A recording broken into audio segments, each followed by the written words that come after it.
En este vídeo vamos a estudiar qué son los modificadores de acceso. Los modificadores de acceso son las palabras public o private que llevamos utilizando desde el comienzo del curso y de las cuales no habíamos hablado demasiado hasta ahora mismo. Por ejemplo, si accedemos a la clase Support System, nos encontramos que esos modificadores de acceso figuran bien en las declaraciones de los atributos. Aquí tenemos un private, aquí tenemos otra declaración con otro private, o bien en las declaraciones de los constructores y de los métodos. Aquí tenemos un public y otro public. ¿Para qué sirven estos modificadores de acceso? Bueno, básicamente nos permiten definir la visibilidad que va a tener cada atributo de la clase, cada constructor y cada método. ¿Qué es eso de la visibilidad? Si yo digo que un método o que un atributo o que un constructor es public, lo que estoy diciendo es que desde otra clase yo voy a ser capaz de invocar ese método, de invocar ese constructor o de leer y escribir un valor en ese atributo. Por ejemplo, si yo creo un objeto de la clase Support System, yo desde fuera de esa clase puedo invocar el método start. Ahora bien, ¿qué significa que un método es private? ¿Qué significa que un constructor es private? ¿O que un atributo es private? Significa que ese constructor, ese método o ese atributo no es accesible desde fuera de la clase. Por tanto, como aquí yo tengo mi método printWelcome y he definido que es un método privado, desde fuera de la clase yo no puedo invocar, fijaros que no existe ese método, no se visualiza ese método, yo no puedo invocar desde fuera de la clase a ese método. Ese método solo puede ser invocado, tal y como se ve en el código fuente, desde dentro de la propia clase. Y esto es debido a que el método es private. Lo mismo sucede con los atributos. Yo solo puedo leer el valor de un atributo si ese atributo es public. Si es private, solo lo podré leer desde dentro de la clase. Si es public, lo podré hacer desde fuera. ¿Qué tiene que ver estos modificadores de acceso, private y public, con la implementación y la interfaz de una clase? Todo lo que está como public constituye la interfaz de una clase. Es decir, el constructor Support System forma parte de la interfaz. El método Start forma parte de la interfaz. Pero todo aquello que está definido como private no forma parte de la interfaz, sino que forma parte de la implementación. Por tanto, el método printWelcome y el método printGoodbye y los atributos Reader y Responder forman parte de la implementación. Recordad que la idea es que la implementación permanezca oculta a aquellas personas, a aquellos programadores, a aquellas clases que utilizan nuestra clase. BlueJay nos lo muestra claramente.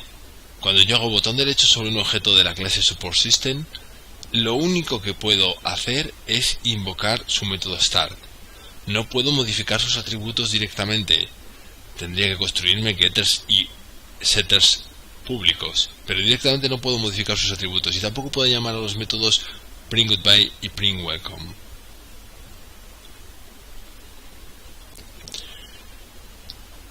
La pregunta ahora sería, ¿por qué es necesario hacer estas distinciones de esto está oculto, esto no está oculto? ¿Por qué es necesario ocultar la implementación?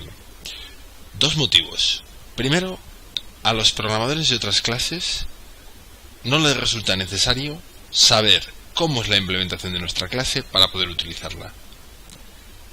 Segundo punto, a los programadores de otras clases no se les debe permitir conocer la implementación para utilizar nuestras clases. Vamos con el primero. ¿Por qué no es necesario que un programador que utiliza nuestra clase conozca el interior de la misma? Lo que buscamos es que la aplicación de ese programador tenga un alto grado de abstracción y de modularización.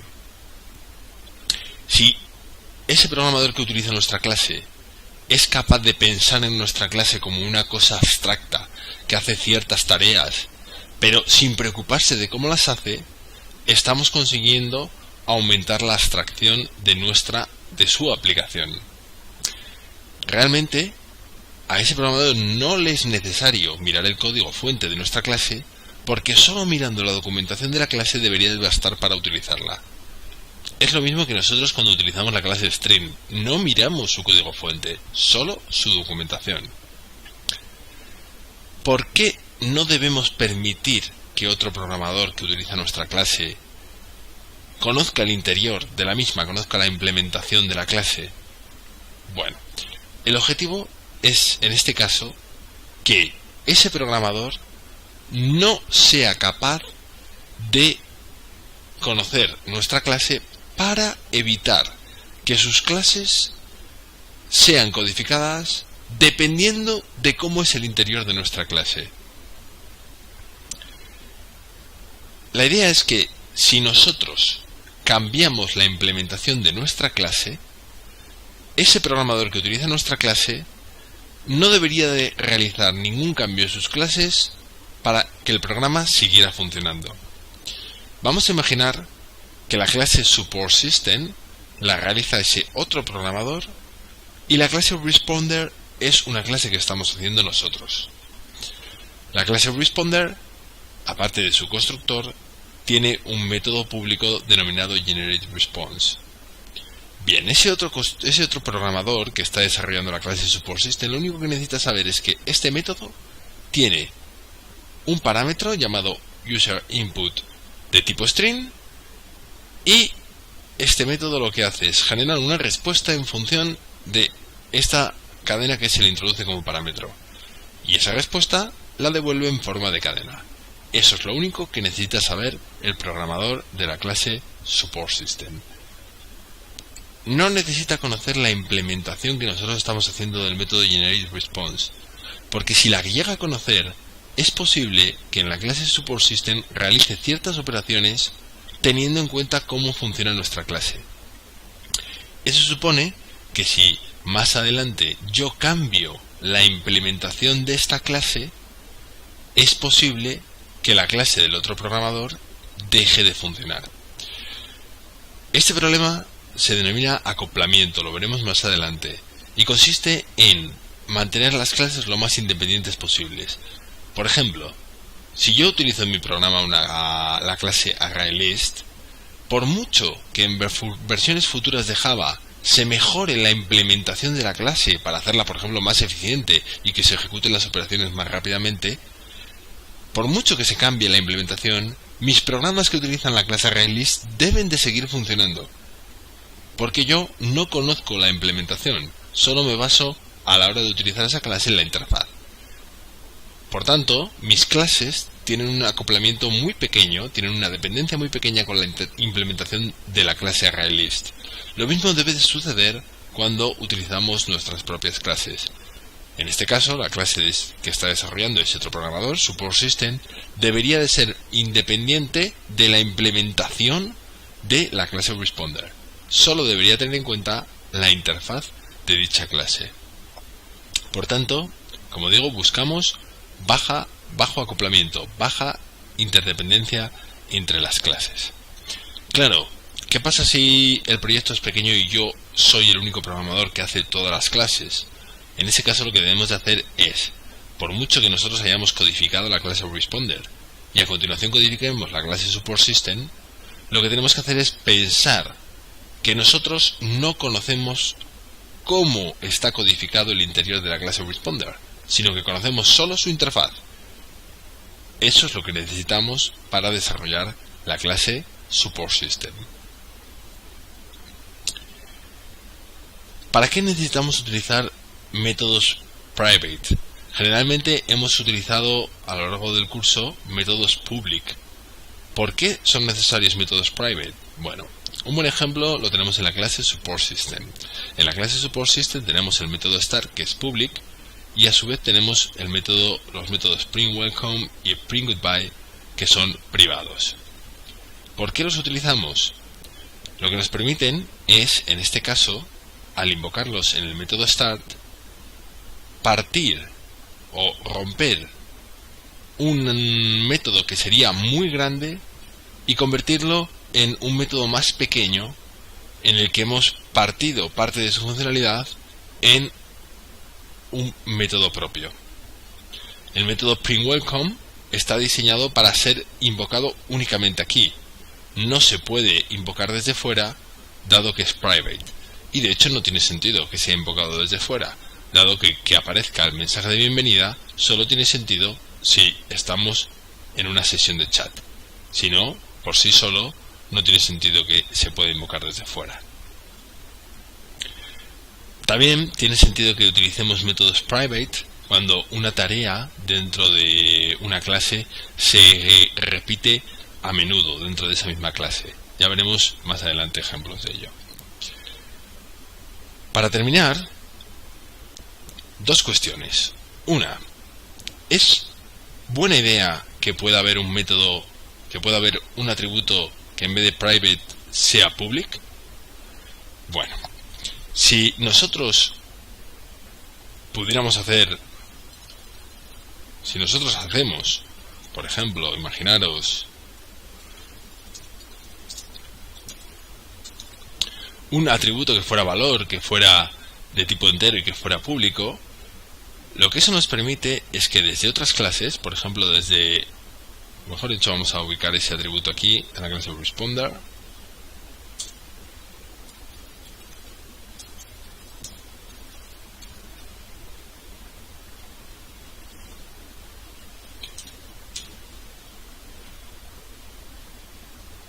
lo que eso nos permite es que, dado que hemos añadido en la clase responder ese atributo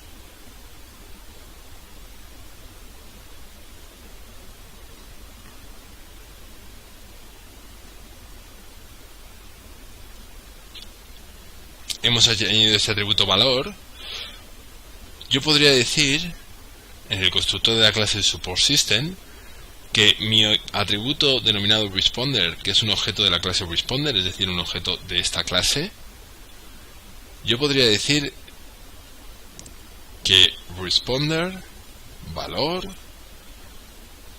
es igual a 18, por ejemplo. Y esto funcionaría. Lo que haría sería, al llegar a esta línea, el valor del atributo valor del objeto denominado responder se fijaría al valor 18. Fijaros que estamos accediendo directamente al atributo valor. No necesitamos un método de este tipo, setValor,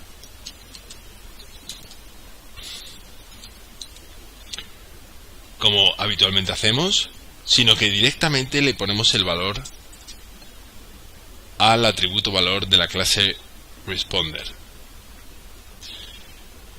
Evidentemente, esta práctica es totalmente desaconsejada. En el momento en que yo digo que este atributo no es público sino es private, cuando yo compile este código me va a decir que valor tiene un modificador de acceso privado y por tanto yo no puedo acceder al mismo. Si le vuelvo a poner public, fijaros que ahora me deja compilar sin problemas. Como os decía, esta práctica de atributos públicos está totalmente desaconsejada. ¿Por qué? Imaginemos que valor, por el motivo que fuera, no debiera de tener nunca un valor negativo. Si yo lo pongo como public, no tengo la manera de evitar que desde otras clases se me fije ese valor a un valor negativo. Sin embargo, si yo lo fijo como privado, lo que necesitaré será especificar un método getter en esta clase para valor, y será ahí donde yo pueda controlar, y en el caso de que se me ejecute setValor -10, en mi método getter, en mi método setter, que estaría por ejemplo aquí, podría controlar que me están introduciendo un valor negativo y por tanto no fijar ese valor en el atributo valor. El resultado es que estamos mejorando la encapsulación de nuestras clases. ¿Qué es eso de la encapsulación? La encapsulación significa que tenemos la capacidad de mantener la integridad de los datos de la clase a través de los métodos getter y setter. ¿Qué es eso de mantener la integridad de los datos? Simplemente que nuestros atributos tengan valores admitidos. Recordad que si yo antes hacía valor igual a -10 y esto lo ponía public, esta línea compilaba correctamente, el valor se me fijaba a negativo y ese dato ya no tenía la integridad adecuada, estaba corrompido, dado que habíamos dicho que el atributo valor no podía tener valores negativos. De hecho, muchos lenguajes impiden por defecto que los atributos sean public. Si yo pongo public, no compila. En Java esto no sucede, podemos fijarlos públicos o privados, pero la recomendación absoluta y total es que todos y cada uno de los atributos sean privados. Finalmente, para terminar con los modificadores de acceso, decir que existen otros dos modificadores de acceso. Hemos visto public, hemos visto private, y existen otros dos, el llamado protected